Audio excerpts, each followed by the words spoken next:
Hey everyone, Scarlett here with today's coffee chat.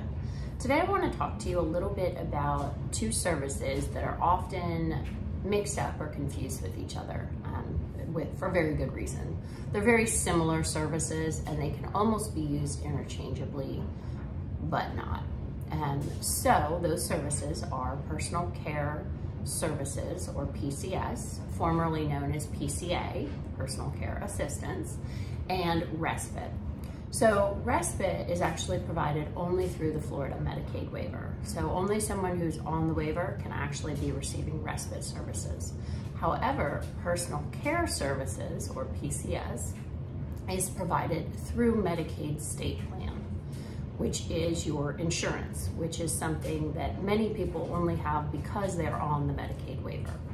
So some of the big differences, besides the funding sources, are that personal care services are authorized through the state Medicaid plan, and you have to do a reauthorization every 6 months. The other big difference with personal care versus Respite is that it is supposed to be, or these days, it is authorized for the hours that a parent is working and the child is not in school. So for example, say you work until 6 and your kiddo gets home at 2:30. So the personal care services would technically be authorized for those hours of 2:30 to 6 o'clock. And side note, they don't authorize half hour, so what you would get from 3 to 6 o'clock. The other big difference is who can provide those services. So if someone is on CDC Plus and they are authorized for Respite, and it says Respite in your cost plan, then you can only use that for someone other than a parent.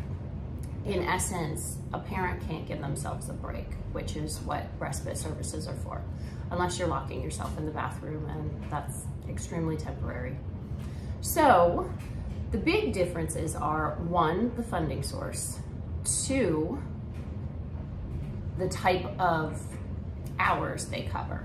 So with Respite, they can be basically a weekend for the parents to go grocery shopping or to go on a date night. I know that's something you guys don't get very often. So those are really the huge differences between PCS and Respite services. Now, another little side note is that there's also a service that is available on the waiver, and it is called personal supports. It was formerly known as PCA, or personal care assistance. And personal supports is only for someone who is over the age of 21 and is only funded by the waiver. It basically replaces personal care services once someone turns 21 and is no longer eligible for the personal care services. So that's today's coffee chat. I hope it answers some questions, and I really, really hope it doesn't leave any more questions or add to the confusion. So thanks for tuning in, and we'll see you next week.